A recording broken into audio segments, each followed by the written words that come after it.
developing those relationships again, the handshakes, looking people in the eye, personal contacts, the way it was. Crew, let's ranch it up.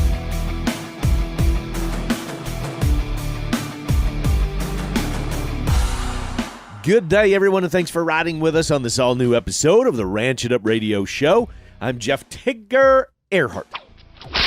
A big thank you goes out to our partners Green Acres, Vitelli, Pharmatan and Imogene Ingredients, the American Gelbvieh Association, the Tri-State Livestock News, the Farmer and Rancher Exchange and the Fence Post, Abrahamson Rodeo Company, Westway Feed Products, Neogen, Allied Genetic Resources, Livestock Market, Equine Market, and AuctionTime.com, RFD TV, the Cowboy Channel and Wrangler, Cow Country News, the cow stuff. Our top news story, I think we all have that guilty pleasure of the drive-thru, right? Just stopping and grabbing something real quick. Well, McDonald's Corporation is testing a new drive-thru concept that should speed up order deliveries for burgers and other menu items via a digital app. Now, the Chicago-based fast food giant reportedly is testing a new system that allows users of the McDonald's app to place their orders ahead of their arrival at the restaurant, allowing them to bypass the traditional auto-centric ordering line. Customers can pick up the order through a conveyor system, theoretically speeding up the overall experience and potentially boosting menu item sales. Now, McDonald's also is testing an in-restaurant pickup shelf, self-order kiosks that accept cash and plastic payments, and setting up designated spaces for delivery drivers at the test restaurant near Fort Worth, Texas. Now, McDonald's shifted to fresh beef over frozen patties right around 4 years ago. This year, the company has been testing automated options to speed up order processing times and address labor costs that rose by more than 10%. An update now on USDA's livestock haulers' hours of service exemption request. The U.S. Department of Transportation's Federal Motor Carrier Safety Administration announced a decision to deny an application from the NCBA and a number of other organizations for an hours of service rule exemption for livestock haulers. The request for an exemption, which the Federal Motor Carrier Safety Administration first published in February of 2019, was made on behalf of drivers who transport livestock, insects, and aquatic animals. We talked about it an awfully lot. The applicants requested approval for drivers after 10 consecutive hours off duty to drive through the 16th consecutive hour after coming on duty and to drive a total of 15 hours during that 16-hour period, okay? Now, the Federal Motor Carrier Safety Administration said it determined after analyzing the application and public comments that the exemption would not achieve a level of safety equal to the level achieved without such an exemption. The hour of service rule limits truckers to 11 hours of drive time and 14 consecutive hours of on-duty time in any 24-hour period and requires prescribed rest periods. Now, waivers for the regulation were allowed during the COVID-19 pandemic. Now heading to research news. A new product is in development to help decrease calves' stress levels called maternal bovine appeasement substance, MBAS, all right? The product is composed of naturally occurring pheromones and fatty acids. Mammals, including beef cattle, produce MBAS under the udder when newborns are nursing, which helps soothe them. Now, a lab-produced MBAS has been found to help reduce stress when it's sprayed on a calf's muzzle and the back of its head. The pheromone, enters the nose and quickly travels to the brain, calming the animal. It has been currently utilized in the dairy industry, and this concept intrigued the president of Farah Diagnostics and Biologicals, and he researched the development of this product in a state-of-the-art laboratory and believes it offers a tool to help keep weaned calves calm after being separated from their mamas at weaning time. He reports the MBAS treatment significantly reduces calves' vocalization and running along the fence post weaning system. Now, one of the most significant benefits consistently seen in studies is increased weight gain. Research conducted at major universities has regularly measured gains from 10 to 35 pounds in weaned calves. Now, the president goes on to say that the best way to measure stress in cattle is to measure cortisol in the animal's hair follicles. This gets more and more interesting as I dive into this. Calves treated with MBAS have lower cortisol levels compared to control calves. Other health benefits include reduced morbidity due to fewer bovine respiratory disease cases.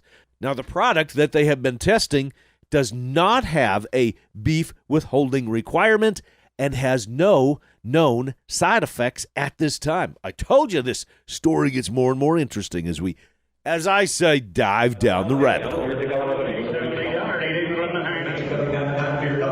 'Tis the season when we move from feeder calf sales on into the bred cattle, the bred heifers, the bred cows, which, by the way, report those to me by emailing me, ranchitupshow@gmail.com. You can text me at 707-RANCH20. Message me via all the different social medias. You can get a hold of Beck and I just about any time. So turn those numbers in. We're hearing pretty darn decent demand on a lot of these bred calves, these bred cattle out there. On the bred heifers, I shouldn't say calves anymore. On the bred heifers, moving to Fort Pierre Livestock, here's a wrap-up from their sale just a tick over a week ago. I want to start out with a big group of black heifers here. The weight range is, 9.5 up to 1,000 pounds on these heifers. They are a naturally serviced and AI bred. They are ranging anywhere from 1760 all the way up to 1975 on these bred heifers that are weighing right around 1,000 pounds. Those are South Dakota origin cattle. Moving into some Montana, some bred heifers. These are black white face heifers. They are AI'd, weighing right around 9.25, anywhere from $1,750 up to $1,800 a head. Decent prices. Again, I guess decent is relative according to what our expenses are. Here going into more central South Dakota origined cattle. Here's on the bred cows, the blacks and black white face cows. These are some solid mouth cows, 4 to 6 year old cows, some 3 to 6 year old cows, weighing a little bit heavier cows here. They are that 13 up to 1,500 pounds. Pretty darn decent, averaging right around 1,710, some for 1,650. That's on the bred cows now. Again, wrapping up from Fort Pierre Livestock, their sale about a week ago. I know there's a number of these bred cow and special heifer sales that are coming up here recently, but recapping Fort Pierre Livestock, on the broken mouth cows, the bred cows again, they could be blacks, they could be black whiteface. We've got some red crosses, some Hereford cross cows, generally in pretty decent shape. At least that's what I'm getting from this report, anywhere from right around 1,250 pounds on up, right around 14.5. Range in there, as long as they're in good shape, anywhere from 950 all the way up to some of these broken mouth cows, bringing close to $1,200. Not bad prices, and we're going to be reporting more and more of these bred females as we start wrapping up and look towards, believe it or not, I can say it now, the end of the year. We'll stick around. We've got a lot more of the shows coming up. Are you scrambling to find the perfect Christmas present this year? How about wild rags? Because you can never have too many wild rags, not just any wild rags. I'm talking Ranch Life wild rags. These are hashtag Tigger approved. We've seen them in person. They are by far the best of the best, and you have never seen anything like them before. RanchLifeWildRags.com. Good luck trying to find your favorite, because we've picked out about 10 of them.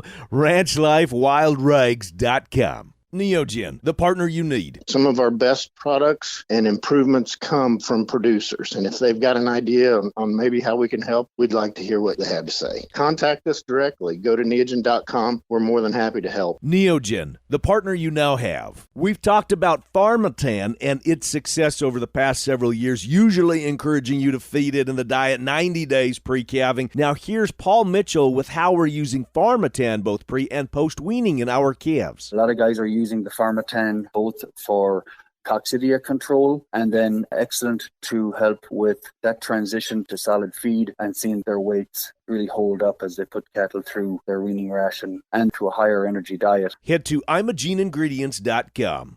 Gelbvieh and Balancer, maternal efficiency and moderate mature size are a few of the strengths of Gelbvieh. Longevity, fertility, pounds of calf weaned per cow exposed are all part of that picture. Gelbvieh and Balancer, the continental breed of choice.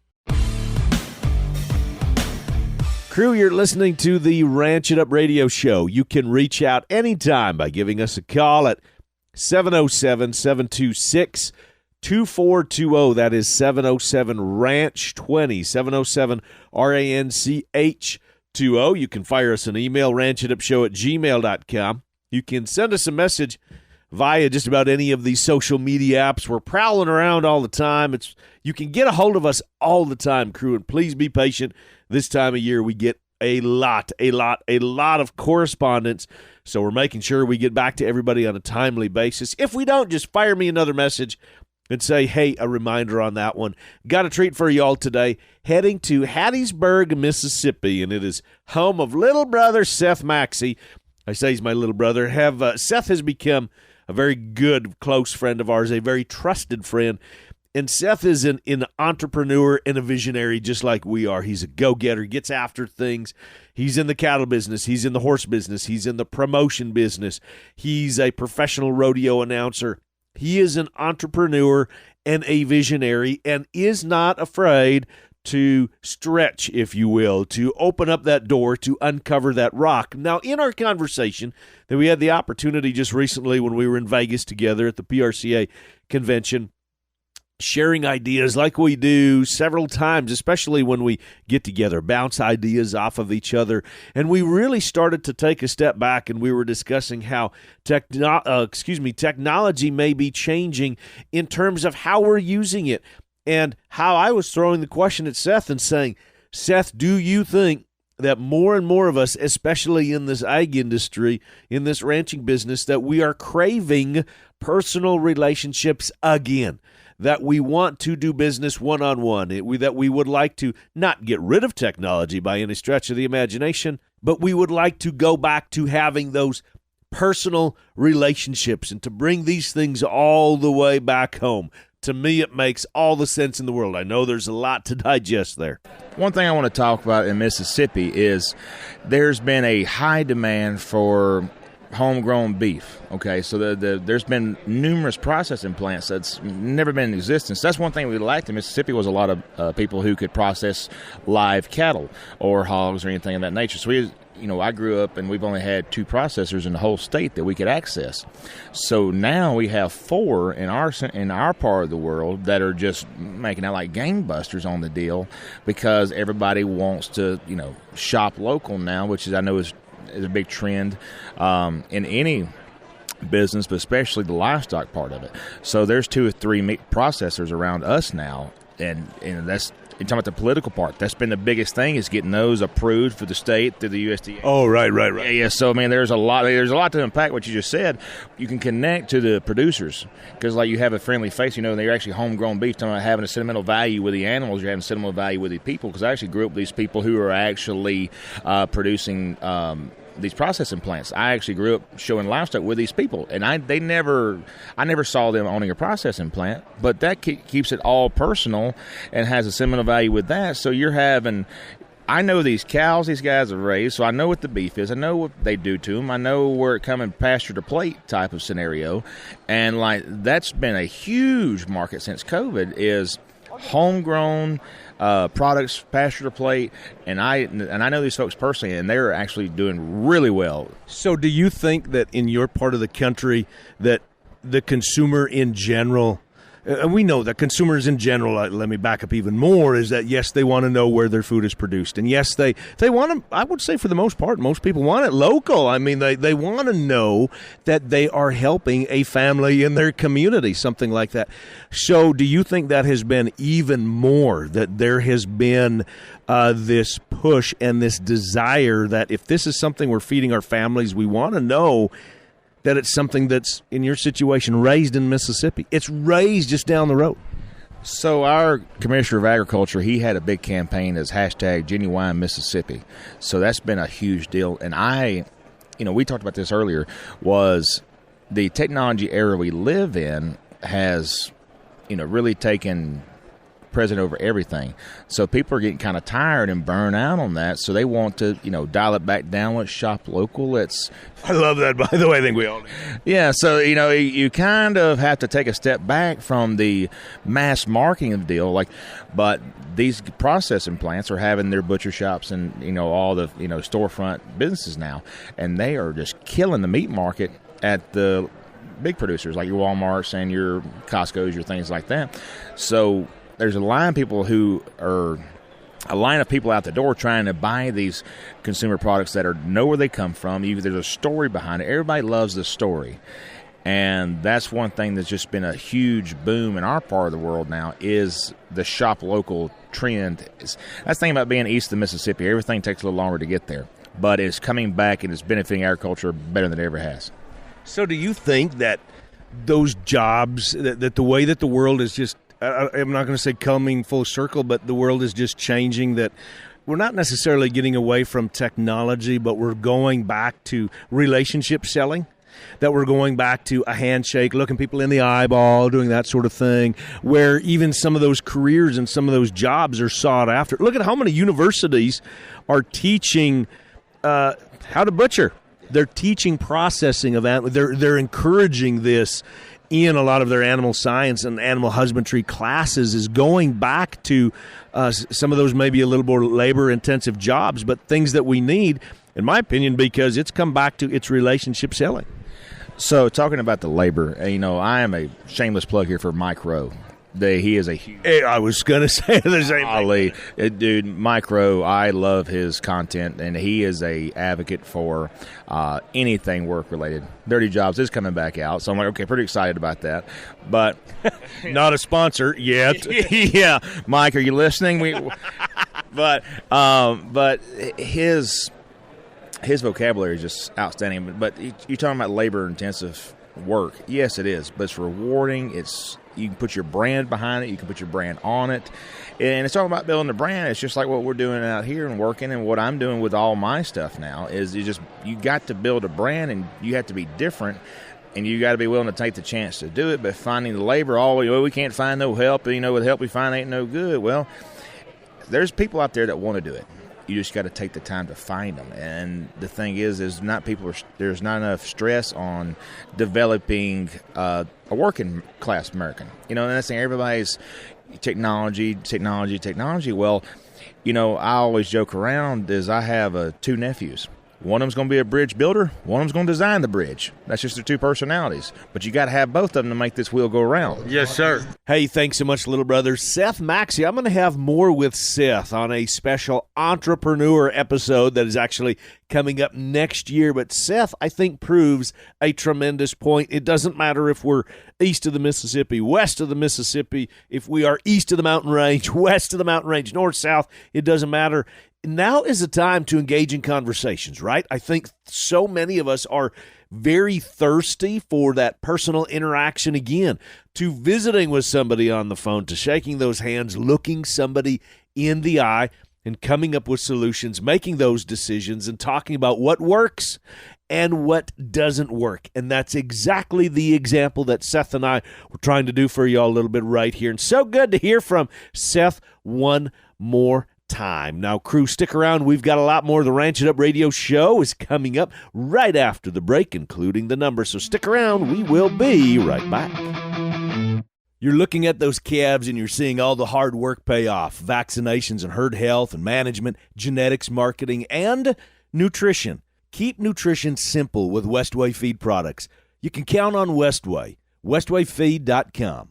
It's not every day that you find something so natural that works. Green Acres Angus genetics are just that. Medium frame cattle that perform on a 100% grass-fed and finished diet. Head to green-acres.org. Hey, it's Mark Fanzi with LivestockMarket.com, EquineMarket.com, and AuctionTime.com. Give us a call, 844-775-4762, or look us up online at LivestockMarket.com. Thanks, guys. Vitelli is a precision livestock company that has set out to solve what we call the triple challenge. And the triple challenge is really the combination of the need for more protein, coupled with doing it in a more sustainable production practice, doing it in a way that producers can make money. The Tri-State Livestock News, what ranchers read. Stop by your local sale barn or livestock center and grab the latest issue of the Tri-State Livestock News. From the latest cattle market reports to various news stories within the ag industry, the Tri-State Livestock News covers it all. You can also check us out at tsln.com. And for those of you that might be interested in subscriptions or advertising, please give me a call, Tracy Hawk, at 406-951-3211. The Tri-State Livestock News, what ranchers read.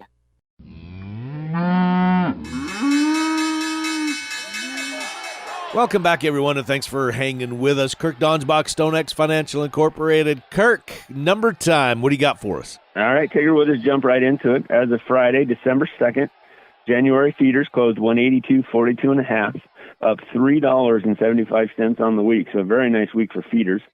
That left the CME feeder index at 179.03, up 540. So cash is following along, and the basis at a negative 342. December live closed at 153.25, up 15 cents on the week, with cash trading 155 in the south and 157 to 159 in the north, leaving the 5-area weighted average at 156.08, exactly flat on the week, which you don't see very often. The basis came in versus December futures at a positive 273. The weekly slaughter was 663,000 head. That's down 19,000 head versus the same week last year, with choice boxes printing on Friday at 249.93, down $1.90. So lower boxes and potentially the packers slowing their slaughter rate is a little bit concerning, but one data point doesn't make a market. Also concerning, export sales came in at 15,400 metric tons. That's the 5th week in a row of significantly lower export sales. To wrap this up, December corn traded $6.35.5. That's down 31.75 cents on the week. That's where the feeders got their big rally on the crush this week. And that pretty much sums up the week. Kirk, before I say fairly well, got a quick question for you. Those export numbers that you said are down for the 5th consecutive week. Any particular reasons why, or is that seasonal? It's actually counter-seasonal. November is typically a very, very strong month for export sales, which kind of adds to the concern of that data point.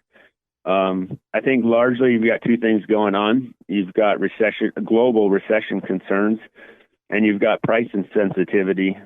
As high prices cure high prices, right? So as the prices go higher, you're going to lessen demand. If you would like some more detailed information and to follow Kirk along, you can just text the word cattle, CATTLE, to 33777. His newsletter comes out each and every week, Sunday night, first thing Monday morning, one of the two, and a lot more details than what Kirk and I go into, and that has all of his contact information. So if you want to also ask some questions, that has email addresses, and that's a great place to start those communications. Hey, everybody. Mark Van Zee with LivestockMarket.com. Just wanted to mention to everybody, we're having an online-only sheep auction on Wednesday, December 21st. It's already shaping up to be a great sale. There's nearly 600 head posted on it already, and there's still sheep being added. Bidding on all of those lots, they're going to open up this coming Thursday, December 15th, and, of course, it'll close the morning of the 21st. I'm going to have a complete sale bill for you guys next week, but there's something for about everybody on this sale. Lots range in size from 38 head to 300 head, and currently everything on the sale is either bred ewes or replacement ewe lambs. That doesn't mean we won't add other classes by sale time. It's mostly Dorpers and Catadins, some Rambouillets, Targees on that sale as well. You can see pictures and videos of all these now before bidding opens on LivestockMarket.com and AuctionTime.com. Thanks, guys. A little bit different update today. Mark had texted me and he said, "Hey, Tigger, should I have some stuff about sheep on there?" And I said, absolutely. Give us an update. Give us a sale listing that demonstrates and shows the diversity of LivestockMarket.com. So jump on today and do some snooping around either from the buying or the selling side. Go to LivestockMarket.com. And how about the one that everybody is familiar with, auctiontime.com? If you have more questions, you can get a hold of Mark and his crew at any time. You can always holler at us at 707-726-2420. Give us a shout, give us a call, fire us an email, ranchitupshow@gmail.com. Now, before we turn you all loose and we take off in 1,000 different directions, a big tip of the hat goes out to Pyramid Beef of Spearfish, South Dakota, and congratulations on a very successful sale. Just recently, they had a sale top of $15,500 and an average of $67.10 on 106 Angus bulls, $58.09 on 59 Hereford bulls, and then $41.32 on 17 Hereford heifers. For more information, just go to pyramidbeef.net. Heck yeah, Nate, congratulations. And now, crew, that's going to wrap it up for today. A big thanks from our crew to yours. Seth Maxey, so good to visit with you one more time. Mark Vanzi with LivestockMarket.com. Kirk Donsbach, StoneX Financial Incorporated.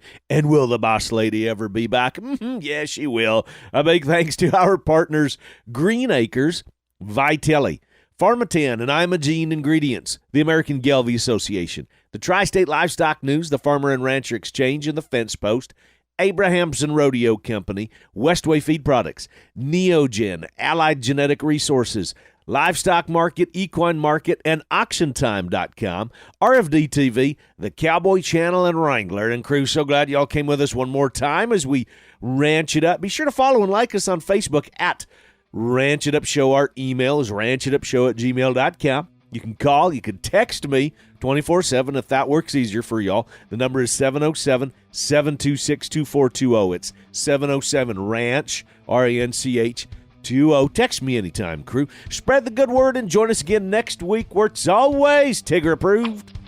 Stay ranchy and ranch it up.